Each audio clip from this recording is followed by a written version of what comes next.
Hi everyone, it's Sandra and I'm out in my greenhouse with Peekaboo. And look what our greenhouse temperatures did to an empty seed starting tray. Wow, it's getting toasty in here. Too warm for my worms, I think, for much longer. So I've got the door open right now. It's sitting at just under 80 degrees, so about 25, 26 degrees Celsius. Anyway, we cleaned out the greenhouse a little bit, found a nice piece of burlap, used to be on Gilligan, so I think I'll give that to Peekaboo when I'm done doing what I'm going to do. So for today, my goal is to pull out that finished end that I wasn't prepared to do last time, check in on how the worms are doing on the toenails, make sure they've cleaned up their plate from the leeks and the bananas, and then I'm going to spread out all of the remaining, give them some new bedding, but then spread out all of the remaining bedding so that I take out some of the bulk of this bin, get it down so it's shallower for the worms. They will get a feeding if they've cleaned up their plate. All right, so this is just, dirt from us cleaning up the greenhouse. So these sorts of things will just add to the microbial richness of the bin. So let me just go into this more finished end. So clearly this is just like a half harvest today. It's really just this end. When I come out to do half harvest, and right there I see two cocoons sitting, waiting for me right on the top. I'm gonna just move them over to the end. Oh yeah, this could take me a while. There's another cocoon. I'm just going to move them over to the end where I'm not pulling out material because then they will stay in the bin. There's another one, and mature in their own bin. Not that I mind having cocoons in the vermicompost. I'm going to age it out anyway.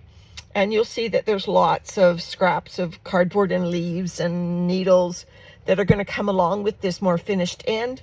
So even though I can pick out some avocado bits and some of these needles and just throw them over here along with cocoons, I don't mind. This is just carbon that's coming over, and all of this will add as feed, not only for the microbes that continue to be active in this vermicompost, but also any worms or wisps that come along. But yeah, look at how wet this area was.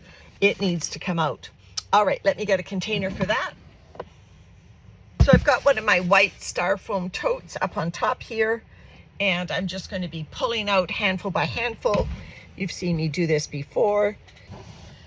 Because this material is so damp, as I'm pulling it out, you can see all the worms. I will show you what it looks like as soon as I've pulled out this damp material. But there's a lot of worms in here. Worms love moisture. And even though I fed in the other end, gave them some banana peels, and there were those remaining leek roots, they love moisture, and they're not going to leave this wet end until I get some fresh bedding in here. Well, they're not going to leave it. They're coming out into the harvest, and I will have to bait them or pick them out. So many worms in here. Come on, guys, just get out. So I just have to pull this out. It's been in here far too long, this vermicompost. So when I was doing my worm science videos, looking at carbon nitrogen ratios, looking at different bedding types, worms definitely will stop breeding, will stop eating when they live in their bedding too long. So although this is by no means depleted bedding, I do think there comes a point, and I think in this bin I've reached it, that there's just no further value for me keeping these worms in this material that is damp and compressed and not putting the worms to their best efforts. They can work on new bedding. They can work getting through my food scraps.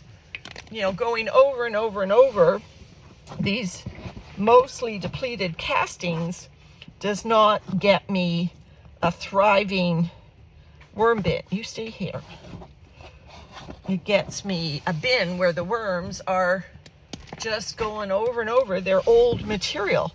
Although I found some cocoons, I don't think they will be actively breeding. Oh, I want to keep the cocoons this end if I can. I think they will slow down their breeding when they know that there's not a lot of food coming, there's not a lot of new bedding coming. And this is a big bin, you know, so there's lots of room in here. And so when I spread this bedding out, I dare say it will be quite thick, amply deep enough. All right, look at how gummy my hand is. I knew the last time I was in here 10 days ago that this material was getting not only finished, but too moist. I'm sort of reaching under the lip and pulling out even more. Yeah, this is the less finished material I'm pulling out. But trying to get as much bulk out of this bin as possible so the worms that are left in here get a refresh on the bedding. Okay, I'll just clean out this compressed corner and then we'll go in and we'll take a look at the toenails. Okay, fat guy, you stay in this bin. Okay, just a couple more handfuls. I know I'm pulling out some of the larger material, but that's okay. Like I said, there's going to be worms and there's going to be wisps that come along for the ride, and they will be cleaning that up. Hard to bait them out when you've got, you know, bits of cardboard and everything still in the material that you're pulling out. So I'm willing to wait out those cocoons hatching. And it might take me a few weeks to even bait out because they're not going to go anywhere when they have all these food choices. Okay, so let's carefully remove this carbon to a safe location. All right, so my toenail experiment is buried under here. Let me pull out this dry stuff, and that will go under this bedding that I'm going to spread out. There we go. So all this top stuff, everything top is going to be bottom, and now not dissimilar to what you do in a regular compost pile. There's a nice cocoon. It's a nice cocoon. And so here's some hair that we've put in here. There's at least one baby in the hair. Oh, no, several babies in the hair. So that's just a clump of human hair. So it'll go in here. Let's just keep peeling this layer back until we get down to where I buried the toenails. And we'll keep looking at these leek roots. You can see the worms active in the roots. You know, as soon as the microbes decompose the roots, the worms are right there to lick up the goodies. So it's not like the worms can do anything about that. When material is too fibrous and the worms can't get into it, we're relying on these springtails. See the little white dots? We're relying on these springtails, and I saw a pill bug in here a minute ago, and the microbes themselves in the soil, in the vermicompost. We're relying on all of those. There they are working in harmony. Worms working alongside springtails on material. So this is what we need to get this more fibrous material broken down. All right, so I'm down now. I've spread out the bin contents, and like I said, it's still, probably a good, I would say 3.5, 10 centimeters, 3.5 inches, 10 centimeters deep. Look at the springtails just going to town on that avocado shell. All right, so now let me bring a dish in, and we're going to empty out our toenail area.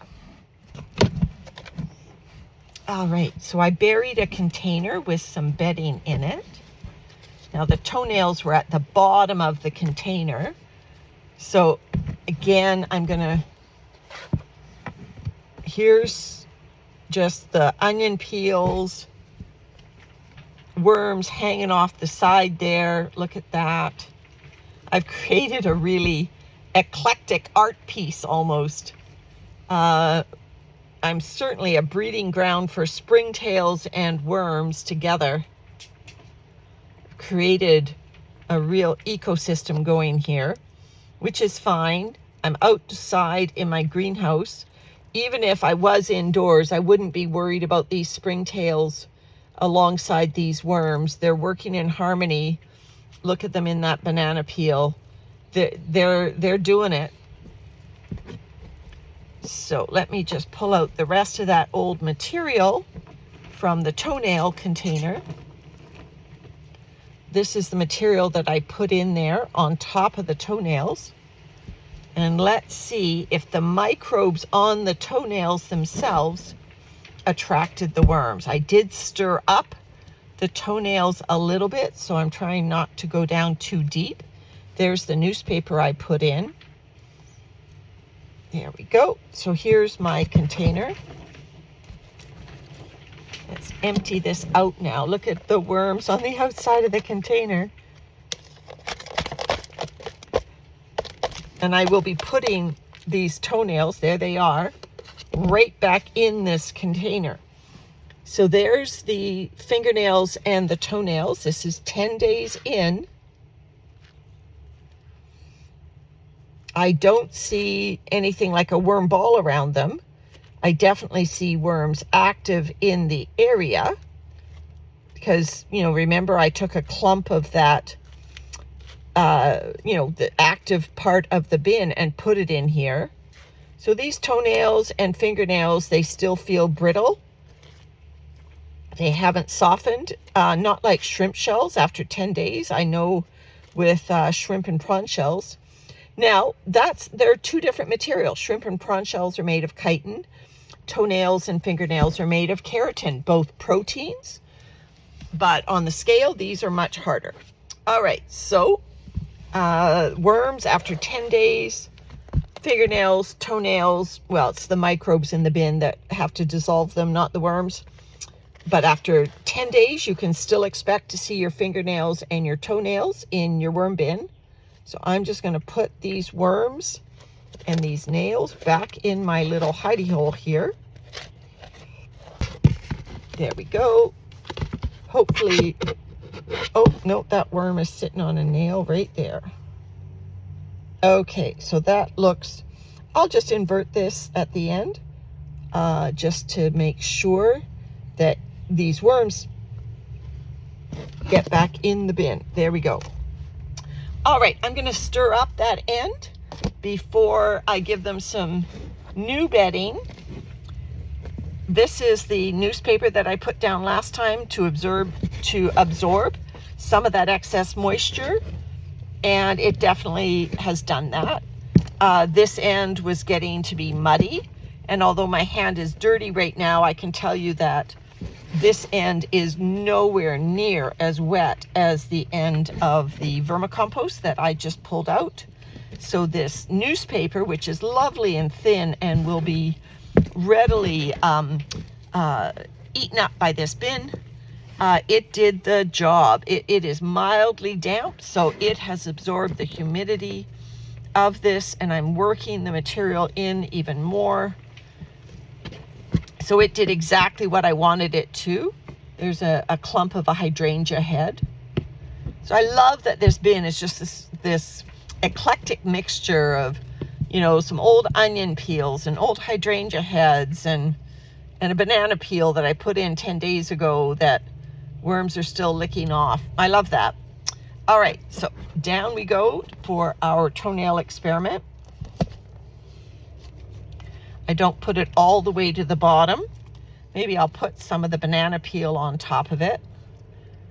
Big clusters of worms on the banana peels. So I'll just put those around the edges. Because I'm outside of my greenhouse now, and this bin will remain outdoors until our move, You know, I'm not worried about any of the little critters that are coming along. And yes, this number of springtails is probably higher than I would find in an indoor bin. This used to be an indoor bin. I'm not disturbed about it. They are all good and they are all working hard. Okay, worm off of this. Come on, off the roof. Okay, I am going to give them a bedding refresh though. Give them a different look at some new microbes. I've got some dry crinkly leaves, as well as some of my bedding that I was preparing a couple of months ago, probably 2.5 months ago. It is quite moist, but those dry leaves, and obviously it had an avocado pit in it. So those dry leaves will take up the excess moisture, and my prepared bedding had worms in it. So, and there's a little baby on my thumb. So I'm not only adding some bedding, but there's also a few new visitors to get to know the population. So I'm still out here in my greenhouse because I got caught in a bit of a cloudburst, and I thought, well, I might as well just pick out some of the bigger bits of carbon and some worms that I gathered up in this vermicompost that I just pulled out. Let's tip over that bin in Peekaboo and see how many worms I managed to pull out in about 30 minutes. Okay, I'm back in Peekaboo. So I've replaced the brown paper that I'd taken out. I've put the new burlap down. There's our tub with the toenails and the fingernails. Let's tip over this container, and you can see in 30 minutes, instead of sifting that very damp vermicompost, in 30 minutes, how many worms did I get out of that migration zone back into this bin? So there they go. That's 30 minutes worth of effort instead of sifting. It was too moist to sift anyway. I got that many worms. A lot of these are breeders, and they would have just continued to breed in that vermicompost that I pulled out. And so I've got all this large chunk carbon out of there as well. But all of these worms now, they don't all have to go in the toenail container. I'm spreading them out. So all of these worms that were hiding in what I considered mostly the finish end of the vermicompost will now be able to get to work on those leeks and the onion skins and the toenails when the microbes get to them. All right, everybody. Bye from Sandra and bye from Peekaboo.